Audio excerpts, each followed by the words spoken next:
अब कोई भी एग्जाम ले लो जिसमें मान लिया 20 क्वेश्चंस इंग्लिश लैंग्वेज से भी आ रहा है, तो कम से कम 6 to 8 आप एक्सपेक्ट कर सकते हो यहां से, और ये किसी यही तो वोकेबुलरी है। ठीक है, तो मान लिया अब आप वोकेबुलरी पढ़ना चाहते हो तो कैसे पढ़ोगे?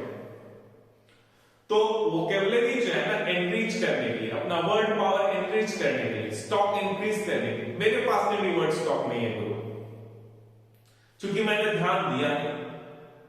अब आपके साथ में सोच रहा हूं मैं भी अपना जो है वर्ड स्टॉक जो है, वर्ड पावर जो है इंक्रीज करूंगा। तो द बेस्ट वे क्या है ना, आप एक न्यूज़पेपर ले लो, रोज पढ़ो उसको। मैं दोनों के उपाय बता रहा हूं, जो एक साल मान लिया जिनके पास में है, या जो अभी 9th 10th में 11th 12th में उनके लिए बोल रहा हूं, बता रहा हूं, यानी जो अपना इंग्लिश अच्छा करना चाह रहा है, और जिनके पास कम टाइम है, लाइक 2-3 मंथ में उनको कॉम्पिटिटिव एग्जामिनेशन फेस करना है और उसमें अच्छा परफॉर्म करना है, हम दोनों के लिए बता रहे हैं। लेकिन सिंपल फंडा क्या है ना, आप मान लिया आपके पास में टाइम है तो आप एक न्यूज़पेपर ले लीजिए और हर एक दिन, ठीक है, आपने न्यूज़पेपर पढ़ा और 10 सेंटेंस, ज्यादा नहीं, जिनका एग्जाम पास हो उसके लिए ज्यादा, उसके लिए 30-40 लेना पड़ेगा, लेकिन एक नॉर्मल जो है ना वे हम आपको बता रहे हैं। तो एक दिन में 10 सेंटेंस, एक कोई भी न्यूज़पेपर ले लो आप, न्यूज़पेपर, ठीक है, और 10 सेंटेंस जो है, 10 सेंटेंसेस जो है उसमें से पिकअप करो। अब उसमें से जो है ना, जो सेंटेंस उठा लेना है, वो सेंटेंस लिख लो आप, 10 सेंटेंस, एक नोटबुक बना लेना, सेंटेंस आपने लिख लिया। अब सेंटेंस में मान लिया आपने एक सेंटेंस लिया, ठीक है, I accepted your invitation, ठीक है, I accepted your invitation, एक सेंटेंस आपने ये उठा लिया। अब हमको इसका मीनिंग नहीं पता है, ठीक है, मान लिया इसका भी नहीं पता है, तो ये सेंटेंस आपने उठा लिया। अब इसका आप मीनिंग जो है लिख लो, एक्सेप्ट का मीनिंग लिख लो, इनविटेशन का मीनिंग लिख लो, इसका इंग्लिश और हिंदी दोनों में मीनिंग आप लिख लो। इस तरह से 10 जो है ना 1 to 10 तक लिख लो, एक दिन में लिख लिया। अब जो है ये 10 आपने सुबह में लिखा, अब शाम में कोई भी टाइम में या सोने के पहले ये 10 को रिवाइज कर लो। ये 10 को हमने रिवाइज कर लिया, मेमोराइज नहीं कर रहे हैं, आप रिवाइज कर रहे हैं, आप एकदम कंसंट्रेट होकर देख रहे हो उसको, ठीक है, कैसे यूज हुआ सेंटेंस को समझ रहे हो और इसका मीनिंग भी देख रहे हो, सिर्फ आप देख रहे हो, ठीक है, उसको रिवाइज कर रहे हो, ऐसे नहीं, एक्सेप्ट का मीनिंग ऐसे नहीं, एक्सेप्ट यानी स्वीकार किया, एक्सेप्ट स्वीकार किया, एक्सेप्ट स्वीकार किया, ऐसे नहीं, एक्सेप्ट सोच मन में, हाँ आई एक्सेप्ट, बस स्वीकार किया, इस तरह से पहला दिन 10 किए, पहला दिन, फिर दूसरा दिन द सेम, ये 10 हुआ, इसके नीचे फिर ये सेकेंड डे 10। लेकिन जब ये लिखने जा रहे हो दूसरा दिन, जो पेपर आप पढ़ने जा रहे हैं उससे 10 सेंटेंस सेलेक्ट करने जा रहे हैं, उसके पहले फिर ये 10, इसको पहले देखो, फिर से इसको रिवाइज करो, और उसके बाद ये 10 जो है वो यहां पे आ जाएगा। फिर आपने लिख लिया, एक बार रिवाइज कर लिया इसको भी, अब फिर शाम में जो है अब ये 20 को रिवाइज करना है, 20 को रिवाइज करना है, ठीक है। फिर थर्ड डे पहले ये 20 को रिवाइज करना है, फिर 10 लिखना है, और इसी तरह से अब आप जो है ना कंटिन्यू करो। तो एक चीज होगा, कि धीरे धीरे जो है ना आपका वर्ड स्टॉक बिल्डअप होना शुरू हो जाएगा। और दूसरा, सेंटेंस भी लिख रहे हो, ठीक है, उसको भी रिवाइज कर रहे हो, तो आपको ये भी दिमाग में फिट होना स्टार्ट हो जाएगा कि हाँ, सेंटेंस में ये वर्ड का यूज ऐसे है, एप्लीकेशन ऐसे है। तो एक तो आप वर्ड का मीनिंग भी आपके दिमाग में घुसना शुरू हो जाएगा और आप समझने भी लगोगे कि इंग्लिश कैसे लिखते हैं। यही नहीं, और बोलना क्या होता है यार, जो लिख रहे हो वही फिर बोलना है, हेजिटेशन खत्म कर देना है।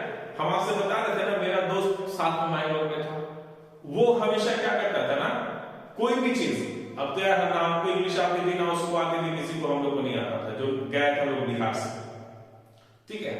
अब आनंद जो, सॉरी नाम तो नहीं रहे, जो मेरे साथ में था, वो हमेशा क्या करता था ना, किसी भी चीज को जो है ना प्रेजेंट कंटिन्यूअस में बोलता था। जैसे आप उससे वहां पे आप खाना खा के जब निकलते थे हॉस्टल में, खाना में इसमें सब साथ में खाया, फिर भी मिले ना तो पूछते थे उठाईता का मतलब खाना हुआ क्या? तो जो वो मेरा दोस्त था बोलता था यस आई एम ईटिंग, मतलब बोल रहा है कि हाँ मेरा खाना हो गया, लेकिन फिर भी क्या कहता था, आई एम ईटिंग। फिर लाइब्रेरी से होकर आ गया, ऐसे क्वेश्चन पूछा, I am going to library, मतलब कुछ भी जो बोलता था ना वो इसी में बोलता था। एक दिन मेस में हमारे एक काम करते थे रमेश जी, वो आनंद मिल गया उनको, तो रमेश जी पूछे आनंद उठाईता का, आई एम ईटिंग। अब यार वही खाना खाना का सोच रहा है, अभी खाना खा रहा है, अभी कह रहा है कि आई एम ईटिंग। उनको इंग्लिश आती थी, मेस में काम करते थे, उनको इंग्लिश आती थी, he was a south Indian, उनको आती थी। कंफ्यूज हो गया बेचारे, कह रहा है कि मैं खाना खा रहा हूं, आई एम ईटिंग, ये तो खा चुका है, ठीक है। तो उसका हेजिटेशन जो था ना वो उसने खत्म किया, वो ईटिंग से शुरू किया, और अभी बहुत बड़े अच्छे कंट्री में है वो, और मस्त इंग्लिश बोलता है, कोई कुछ नहीं उसके साथ, क्या मस्त इंग्लिश बोलता है। तो क्या, कैसे सीखा उसने? उसका जो हेजिटेशन था उसको खत्म किया, बोलना शुरू किया। तो आप भी हेजिटेशन खत्म कर दो, आप बोलना शुरू कर दो, हो जाएगा। और जब इस तरह से आप, जो भी हम आपको बता रहे हैं, कैसे आप अपना वोकेबुलरी जो है वो एनरिच करोगे, कैसे इंक्रीज करोगे, ये method, this is the best method, I tell you that. आपका सारा काम इसमें होते जाता है। तो खैर, तो अब इसी तरह से क्या होगा, 10 हर एक दिन एडअप होते जाएगा। और लेकिन एक तो समय आएगा जब आप न्यूज़पेपर पढ़ोगे तो आपको मैक्सिमम वर्ड्स का मीनिंग आते रहेगा। तो सोचो यदि आप इस तरह से 1 ईयर तक कर लेते हो, 6 मंथ, देखो 2 मंथ के बाद तो आपको लगेगा बहुत सारे वर्ड्स का मीनिंग आपको मुझे आ रहा है, न्यूज़पेपर इंग्लिश समझ ले रहे हो आप, पैसेज को कॉम्प्रिहेंड कर ले रहे हो आप, समझ ले रहे हो आप, ठीक है। और यदि ये चीज आप 1 साल तक कंटिन्यू किए तब तो आप चैंपियन हो जाओगे, ठीक है। ऐसा फल रखा इंग्लिश बोलोगे कि सोचो ना, कोई भी एग्जाम में आप मस्त स्कोर करोगे। This is the best way. Newspaper लो, मान लिया आपको न्यूज़पेपर नहीं, आप मान लिया कोई इंग्लिश मैगजीन ले रहे हो, ठीक है, कोई कॉम्पिटिटिव एग्जामिनेशन वाला ही ले रहे हो, ठीक है। अब उसी से आप मान लिया अपना करंट अफेयर से याद करते हो, तो उसी का 10 सेंटेंस निकालो ना रोज, उसी मैगजीन का, और 10 सेंटेंस का फिर 10 वर्ड का मीनिंग लिखो, लेकिन लिखो, ठीक है, लिखो लिखो लिखो लिखो, फिर उसको रिवाइज करो, समझो, रिवाइज करो, तो फिर वो जो रटने वाला काम है वो काम खत्म हो गया, रटने वाला काम खत्म हो जाए। तो friends, this is the way. एक बार जब ये काम आप करोगे तो आपका ये वाला काम तो हो गया, 20 में से 6 to 8 पक्का, 10 तक भी जा सकता है।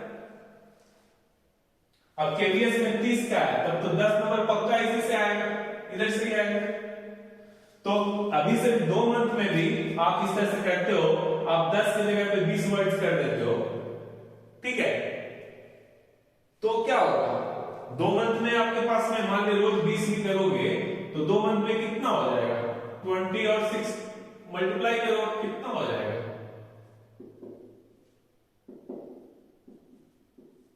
1200 आ ही जाएगा, क्यों नहीं आएगा? देखो, जब आप न्यूज़पेपर से पढ़ते हो तो वहां पे कौन से वर्ड्स जो डे टू डे लाइफ में यूज होता है वही वर्ड को यूज करेगा न्यूज़पेपर वाला, जो यूज में है वर्ड्स। और एग्जाम में कौन से वर्ड्स आते हैं जो यूज में है। तो वोकैबुलरी आप अच्छा करना चाहते हैं अपना, तो यू प्रैक्टिस दिस। बाकी यार देखो, YouTube पे या फिर आपके टीचर या वो तो कुछ वर्ड्स आकर बताएंगे, कुछ बढ़िया से जो है ना मुंह बनाकर बढ़िया प्रोनाउंसिएशन निकाल कर, ठीक है। जैसे मान लिया आई एम गोइंग बोलना है, आई एम गोइंग, सॉरी यार मुझे नहीं आता, आई एम गोइंग, ठीक है।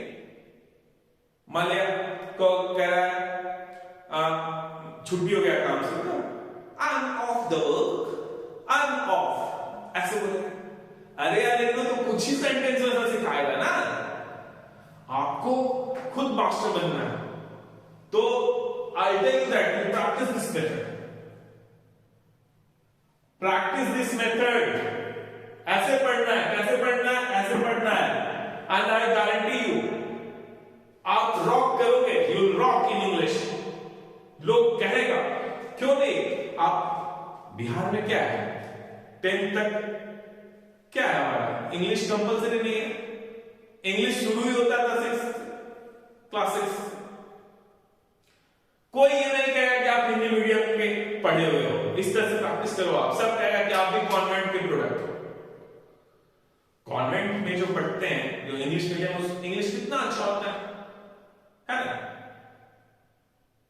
इंग्लिश की वजह से कई बार हम लोग जो है ना, हम लोग को डर लगता है बात करने में लोगों से। ये मेथड प्रैक्टिस करो, ये मेथड गारंटी हो यार एकदम चमक जाओगे, इंग्लिश बेस्ट हो जाएगी हर एक चीज में। तो ये तो हो गया वोकैबुलरी वाला पार्ट। दूसरा है इंग्लिश ग्रामर। अब इधर से आप आ जाइए, ठीक है, ये सारा का सारा और ये पहला दो, यानी 1 2 3 4 5 6 7 8 9, ये जो 9th टॉपिक जो है, इसके लिए मान लिया इंप्रूवमेंट करना चाहो सेंटेंस में, active passive voice, narration, shuffling of sentences, ठीक है। सेंटेंस कैसे बनता है आपने सोचा है? सेंटेंस सबसे पहले क्या, इंग्लिश जानने के लिए, ठीक है, क्या पता होना चाहिए? अल्फाबेट्स पता होना चाहिए, ठीक है। एबीसीडी, इसको क्या कहते हो? एबीसीडी को क्या बोलते हो? अल्फाबेट्स। तो ये पता होना चाहिए। एक बार आपको अल्फाबेट पता है तो अल्फाबेट्स को मिला के आप क्या बना देते हो? वर्ड्स। और वर्ड्स को आप जब प्रॉपर्ली अरेंज करते हो करेक्ट ऑर्डर में, तो ये बना लेता है सेंटेंस। इससे बनता है सेंटेंसेस, यही है ना। तो ए से जेड आपको पता है। वर्ड्स, वर्ड्स क्या, जैसे मान लिया 3 लेटर बनाया हम लोग, आप बोल दिए कैट, कैट मीनिंग बिल्ली। तो यहां पे क्या आप कर रहे हो? अल्फाबेट को ऑर्गेनाइज कर रहे हो, ठीक है, ग्रुप ऑफ सम लेटर्स है, ठीक है। और ये इसका एक मीनिंग है, कैट मीन्स बिल्ली। अब इसी को मान लिया हमने तो टीएसी, ठीक से ऑर्डर में नहीं लिखे, तो इसका कोई मीनिंग निकल रहा है क्या? नहीं निकल रहा। तो इस तरह से वर्ड्स बनता है। और इसी वर्ड्स को जब आप एक ऑर्डर में लिखते हो और ठीक है, उसका कोई जब मीनिंग निकलता है, कोई मीनिंग, फ्रूटफुल मीनिंग होना चाहिए, तो आप उसको सेंटेंस कर देते हो। जैसे अभी हम आपको बता रहे थे, ठीक है, आई एम राइटिंग, करेक्ट में मैं लिख रहा हूं, तो एक सेंटेंस बन गया। 3 वर्ड है यहां पे, देखो वो आई सिंगल लेटर का 3 ही वर्ड है, आई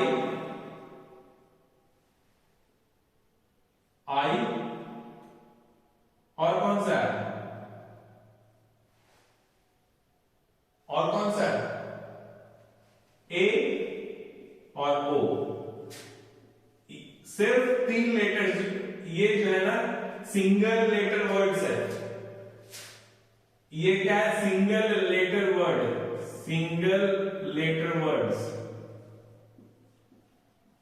इसमें सिंगल लेटर आई, आई का मतलब मैन, तो मीनिंग निकल गया इसका मैन, तो एक वर्ड हो गया। ए, एक, ये भी इसका भी मीनिंग है, वैसे ओ इसका भी मीनिंग है। तो ये तीन जो है सिंगल लेटर वर्ड्स है। तो बाकी आप मिला कर, जब इनको मिला दोगे तो क्या बनेगा, सेंटेंस। तो जब आप सेंटेंस बनाएंगे, ठीक है, तो वर्ड को प्रॉपर ऑर्डर में आपको ऑर्गेनाइज करना होगा। तो उसके लिए बहुत सारे रूल्स हैं, ठीक है। नाउन कैसे लिखना है, तो वर्ब, ठीक है, कैसे सब्जेक्ट, सेंटेंस जब बनाओगे तो क्या मेन क्या रहता है इसमें, subject plus verb plus object. तो इसको कैसे ऑर्गेनाइज करना है उसी पे सब सारा खेला है, ठीक है। यदि ये आप सीख गए तो सीख गए इंग्लिश बोलना लिखना सब कुछ करना, वोकैबुलरी तो आप सीख ही गए, और फिर इसको ऑर्गेनाइज करना सीख गए तो आ गया इंग्लिश बोलना लिखना, और फिर ये भी कर लोगे। अब जैसे यहाँ पे देखो ये सब है, shuffling of sentence part, shuffling of sentences in a passage. तो जब तक आपको सेंटेंस लिखना नहीं आएगा, सेंटेंस को समझना नहीं आएगा, ठीक है, मान लिया कोई बंदा सामने वाला कोई सेंटेंस बोला तो मुझे वो समझ में आना चाहिए, तो कैसे समझोगे,